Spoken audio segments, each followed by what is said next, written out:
Welcome to Crail, one of the most delightful villages in Scotland, and one of the nation's oldest royal boroughs, with over 1300 years of illustrious history. Located on the coast of Fife, just to the south of St Andrews, Crail is home to picture postcard views all over the place, from its lovely harbour to its colourful high street, fetching parish church, and more. And on this walk, we'll explore the village's sights and history in depth, as we stroll through its streets on this cloudy afternoon. However, we start in what is certainly the most beautiful part of Crail, the harbour, widely known as one of the most photogenic places in all of Scotland, but also the historic core of this fascinating village.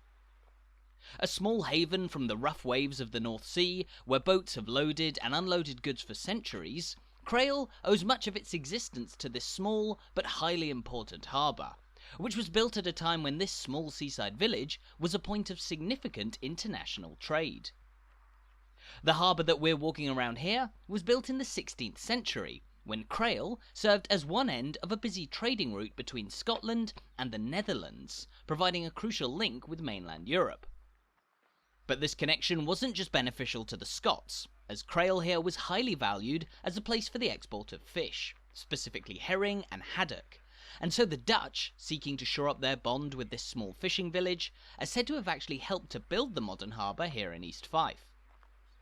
Surrounding the harbour, meanwhile, are a collection of delightful houses built between the 17th and 19th centuries, which are notable for their distinct look, an unusual blend of Scottish and Dutch architectural styles. Once upon a time, of course, Crail's harbour and the waters just outside it here were once bustling with boats crossing to and from continental Europe across the North Sea. But why exactly did this village in particular emerge as such an important centre of cross-sea trade? Well, that has mostly to do with Crail's fortuitous geographical location. As we can see from this map, Crail is located on the very eastern tip of the historic Scottish peninsula of Fife, jutting out into the North Sea just beyond the mighty Firth of Forth to the south. Specifically, the headland on which Crail is located is known as the East Neuk of Fife, Neuk being the Scots word for a nook or a corner. And despite only being home to just under 2,000 people, Crail here is one of the largest settlements on the East Neuk, a sparsely populated part of Fife, home mostly to small coastal villages which share Crail's history of fishing, trade, and nowadays, tourism. Owing to its picturesque houses and rich history, Crail has emerged in recent years as one of the most popular visitor spots in Fife, with plenty to see in and around the village centre. The sea views and pretty streets standing alongside the local history museum, and even a once-secret Cold War-era nuclear bunker on the outskirts of the village that you can now visit. Of course, on this walk, we'll be focusing mostly on the things you can see and learn on a simple stroll around the village centre. And having made our way up from the harbour, we now find ourselves on Shoregate, which links the shore with the village high street. From the 16th century, goods being brought in from and sent to the Netherlands would make their way down Shoregate from the heart of Crail. But there's much more to this village's history than its links with the Dutch. In fact, Crail can trace its origins nearly 1,000 years further back in history, all the way to the 8th century AD. At the time, Fife existed as a major Pictish kingdom, and Crail was therefore inhabited by native Pictish tribes, when the village was known as Crail, meaning the fort on the rocks. That fort on the rocks was the elusive Crail Castle, which hangs off the cliffs overlooking the harbour, and we'll visit the castle at the end of our walk, although very little is known about it today. Long after Crail Castle fell into decline, however, an array of colourful houses began to spring up around the harbour, many lining Shoregate here, built as many as 400 years ago in the early 17th century, when the borough of Crail was experiencing its greatest heyday. Even then, Crail was far from a large place, but trade with Europe cemented its status as a place of real importance, although that status had actually existed for centuries beforehand. All the way back in the year 1178, Crail was designated as a royal borough by William the Lion, King of the Scots. This was the highest status that could be bestowed on a settlement in medieval Scotland, and it put Crail on the same standing as places like Edinburgh. But being designated as a royal borough was more than just having a fancy title, as it also afforded Crail special rights. Most importantly, the ability to engage in international trade, which as we know, proved to be of real significance in the village's development over the following centuries. That being said, while trade found its way to the centre of life in Crail, the village retained an association with the Scottish royalty, as we'll talk more about later. But now, we've made our way out onto Crail's High Street, lined with rows of historic houses, shops, hotels and more, each with their own intriguing histories. Now the High Street runs roughly parallel to the sea, and so it developed as the main route linking Crail here, on the edge of the East Neuk of Fife, with other fishing villages further west along the coast, all the way from the larger Anstruther to Ely and Earlsferry. After Crail, a number of these villages were also designated as royal boroughs, and so the East Neuk of Fife was able to develop as a fairly busy centre of activity through the years, its villages both working together and competing with one another as they grew in size and status. Crail, the easternmost of these villages, was ideally positioned for trade with continental Europe. But as well as its fishing business, a number of smaller industries developed in the houses and farms lining the High Street, with malt houses, local butchers and more, all opening up shops in the buildings surrounding us now. Nowadays, the High Street remains home to a number of houses as well as local businesses, many of which cater to tourists in the form of gift shops, an art gallery, a chip shop and more. And so there are plenty of places to peruse on a stroll along Crail's High Street, and also to shelter should the weather suddenly turn, as it's been known to do in this part of the world. Equally, you'll find a number of holiday cottages along the High Street, and the bus stop which provides the way in and out of the village for many visitors, with direct links to other villages along the coast, and to the historic town of St Andrews, home to the oldest university in Scotland. Crail's vicinity to St Andrews is one of the reasons that it's regularly visited by people from all over Scotland, and even further afield. In fact, back in the 16th century, the famed Protestant preacher John Knox stopped off in Crail on his way towards St Andrews, and gave a sermon at this village's parish church, which we'll see in a couple of minutes' time. However, for those staying in Crail for a bit longer, for centuries there was one place that was better than any, the historic Golf Hotel here at the end of the High Street. The black and white hotel that we see today dates from 1721, although some say that an inn has stood here for even longer, possibly since the 14th century, which would make this one of Scotland's oldest hostelries of all. Now the hotel's name, the Golf Hotel, is derived from the fact that it was the place where the Crail Golfing Society was founded in 1786, a small but important group that's actually the 7th oldest golfing society in the whole world.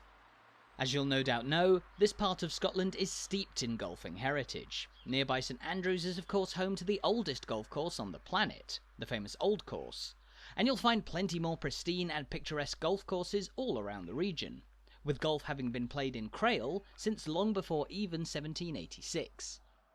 But just along the road from the Golf Hotel stand yet more historic local landmarks.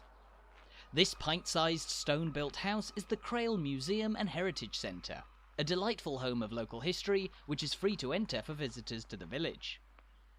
Looming large over the museum, meanwhile, is Crail Tolbooth, the historic centre of local life that acted much like a town hall for most of the village's history. In fact, it was the place where the local council met all the way up until 1975. One of the larger buildings in the centre of Crail, the Tolbooth as we see it today dates from 1598, having been the home of the local jailhouse, courtroom and council chambers through the years. But it's most notable for its large tower, a prime example of Dutch-influenced architecture in this Scottish village. Towers of this design were commonplace across the Low Countries in the 16th century, and so this building provides clear evidence of Crail's close links with the Dutch at the time, although the real clincher for this is an inscription on the bells inside the Tolbooth's clock tower, which reads, "Ik ben gegoten in 't jaar ons Heren 1520, Dutch for, I was cast in the year of our Lord, 1520. On this side, meanwhile, the Dutch-styled Tolbooth overlooks the street known as Marketgate, which as the name suggests, was the historic home of markets in Crail. Nowadays, Marketgate is one of the most eye-catching streets in Crail, lined with trees and a variety of grand houses. While it's here that you'll also find the historic village fountain, built in honour of Queen Victoria's Diamond Jubilee in 1897. But long before this Victorian fountain was erected on the local marketplace, Crail's marketplace actually held the status as one of the largest and most reputable markets, not just in Scotland, but in all of Europe. As a royal borough, Crail had the rights to engage in international trade since the year 1178, but it wasn't until 1310 that it gained the rights to hold its own market, once a week here every Sunday. At the heart of the marketplace here, there stands Crail's historic Mercat cross, the marker for where markets were held in the village, and it was built all the way back in the early 17th century, topped with a customary sculpture of a unicorn, the national animal of Scotland. Now, the Mercat cross that stands today was admittedly built some 300 years after markets first began here in Crail, but it's not the only thing that's changed about the historic heart of commerce in the village. The modern street known as Marketgate is entirely different to the way it looked in the early years of Crail's market, as back in the medieval era, the sprawling marketplace was set between a smaller collection of houses and expansive fields on all sides. During its heyday from the 16th century onwards, though, these surroundings were replaced by rows of houses, including this one, the Old House, officially dated in the year 1686, but which is actually thought to be even older, possibly built as long ago as the year 1540. As the name suggests, the Old House is thought to be the oldest house in all of Crail, possibly once linked to the grounds of an old medieval monastery that existed in the village. But nowadays, it represents the earliest example of how the village was able to develop quite considerably as industry, trade and local commerce began to boom.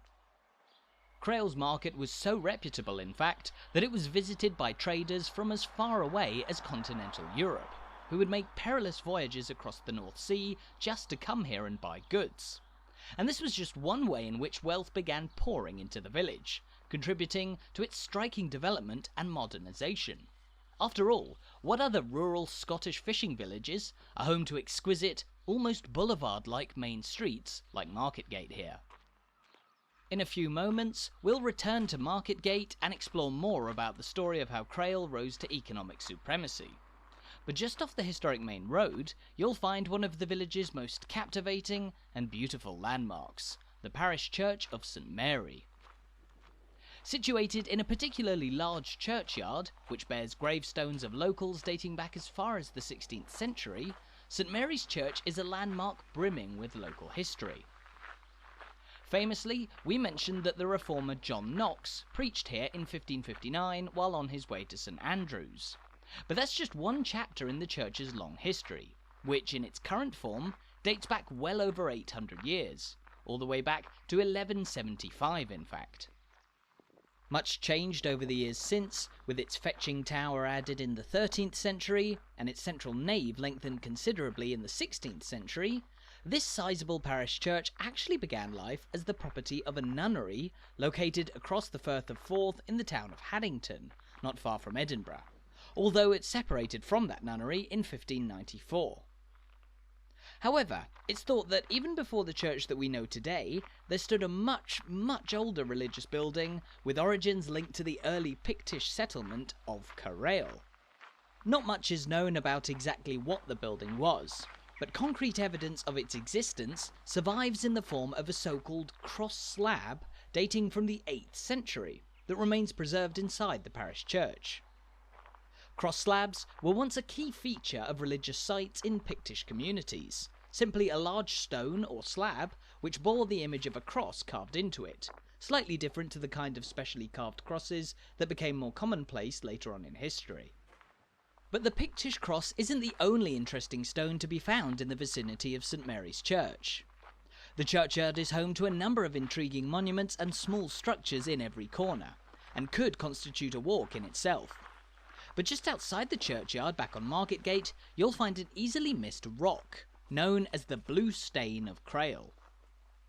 The Blue Stain may not seem like much on first glance, but according to local folklore, it landed here in Crail after it was thrown by the devil himself all the way from the Isle of May, located about 5 miles off the coast from here in the Firth of Forth. It's said that the stone, which still bears the fingerprints of the devil, split into two parts upon hitting the ground, one landing here in Crail, and the other part now resting at Balcony Beach, right on the very tip of the East Neuk of Fife.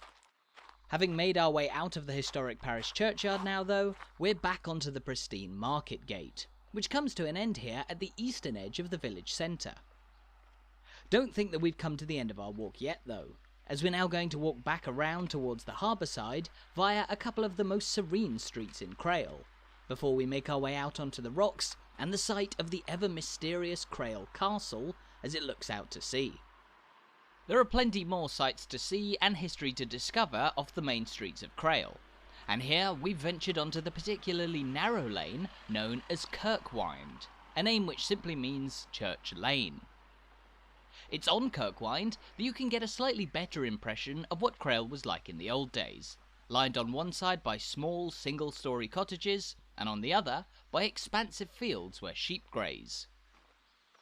Like the rest of Fife, farming still takes place on the peninsula's fertile lands, as it has done for centuries, agricultural produce forming just one part of the wide range of goods that drove trade during the village's economic heyday.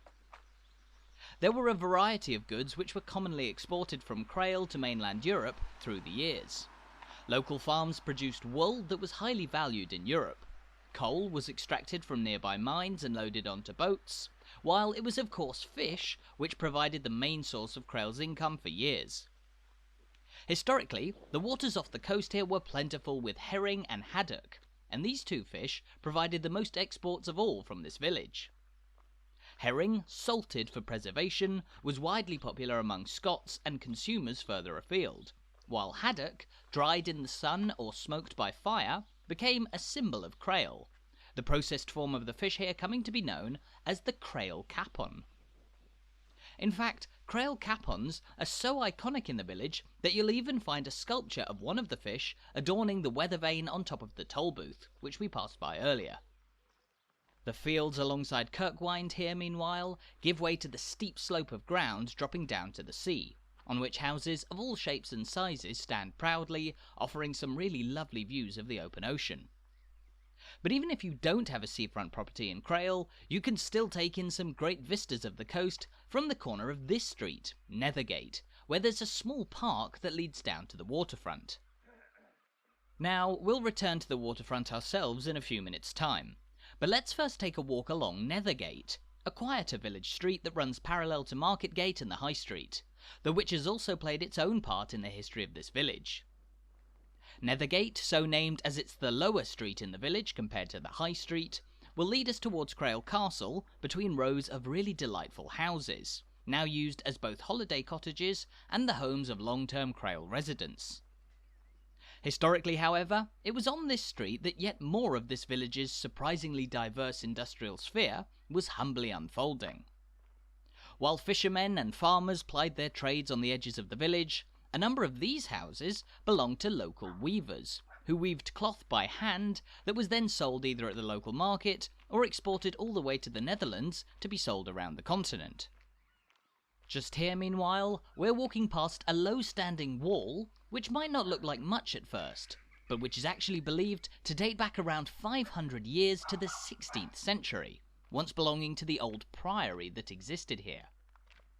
As we mentioned when we visited the parish church, Crail was linked with a larger nunnery across the Firth of Forth in Haddington, and the wall on Nethergate here may have been part of a small chapel that belonged to that nunnery. But why on earth was this small coastal village linked with a nunnery on the other side of the Firth? Well, as we pass by the much more modern Downie Terrace, built in 1878 to accommodate people visiting Crail in the summer, it's believed that the land on which these buildings stand was once the site of a late medieval monastery. Details are sketchy, but it's believed that the so-called Rufus Priory once existed where the park leading down to the sea that we just passed is today, and in that park you'll still find the old ducat or dovecote that belonged to the priory. However, it's also possible that the lands of the priory were simply a subdomain of the larger nunnery in Haddington, which used the fertile agricultural lands of the East Neuk of Fife to grow crops and raise livestock for their own devices, both providing food for the nuns and also a source of income to support the nunnery as a whole. Again, there's little concrete evidence to support exactly what kind of religious settlement stood here by the shore, but it certainly did exist around the time of the 16th century. Now, even after the village's trading heyday, which lasted for a healthy period of time from the 16th century onwards, Crail has continued to rely on fishing to a degree, but nowadays it's arguably tourism which brings the most income to this historic coastal village. The building of Downie Terrace, which we just passed by, proves that tourism to, or at least sojourning in Crail, was a well-established practice by the late Victorian period, a time when travel to Britain's seaside towns and villages was especially popular. And speaking of the Victorian era, here Nethergate is split in two by a building that stands in the middle of the road, and which once served as the village school for the majority of the 19th century. Known as McKinnon School, this school was built in 1824 and remained the local school for over 60 years until 1889, when the location was moved to St Andrew's Road just north of the village centre, where it remains to this day. Nowadays, the old school building on Nethergate belongs to the British Legion, and as we pass by it, we're now going to make our way off this fetching street, because just in front of us is the site where the mysterious Crail Castle once existed. Like many parts of this small village's history, details on the existence of Crail Castle are sketchy, though there are a few things that we do know about it for certain. For one, we mentioned that the Pictish settlement of Crail took its name from the fort on the rocks, although this fort was likely a far more rudimentary one than the castle which came to dominate Crail's cliffs come the medieval era. Crail Castle was eventually built in the 12th century by the Scottish King David I, and while the king used it as a residence for his family, and occasionally himself, the castle initially didn't hold great importance. However, a couple of decades later, King William I, known as William the Lion, ascended to the Scottish throne, and he turned Crail Castle into a seat of his government, a strategic location where nobles would meet to discuss the state of the Scottish nation. Note that this didn't make Crail the Scottish capital. At the time, the city of Perth was considered by many to be the nation's capital, while Crail, along with Scone, Stirling, and a number of other locations, stood as especially significant royal boroughs where the government would congregate. As we mentioned earlier, William the Lion was the man who granted Crail that highly prized royal borough status, which put it onto its path of international trade centuries later. But the castle that he regularly visited here unfortunately began to decline in significance after his reign. Though it remained the property of the Scottish Crown for hundreds of years, Crail Castle eventually met its end around the year 1544, when it was destroyed by the troops of the English King Henry VIII during the 16th century conflict known as the Rough Wooing, when England, having broken away from the Catholic Church, attacked Scotland, which was yet to do so. Crail Castle then fell into ruin, though it was eventually rebuilt with fetching crenellated features like this centuries later, now standing as a private residence behind these walls on top of the cliffs. Fortunately, this delightful path runs around the perimeter of the castle walls, and offers some spectacular views across the North Sea and the Firth of Forth. On the castle walk, meanwhile, you'll also find a number of intriguing little landmarks like this small sundial, which is actually much older than it looks, fashioned from a fossilised tree trunk over 300 years ago in the 17th century, and which historically stood down by the harbour as a useful device for telling the time. It's fair to say then that there's captivating history and fetching scenery to be found wherever you look in Crail. But sadly, it's up here on the castle walk that we've come to the end of our walk around this riveting village. Thank you so much for watching this video. I really hope you enjoyed it, and I hope you're now looking forward to visiting Crail to take a stroll around its historic harbour, its captivating streets and more for yourself sometime soon.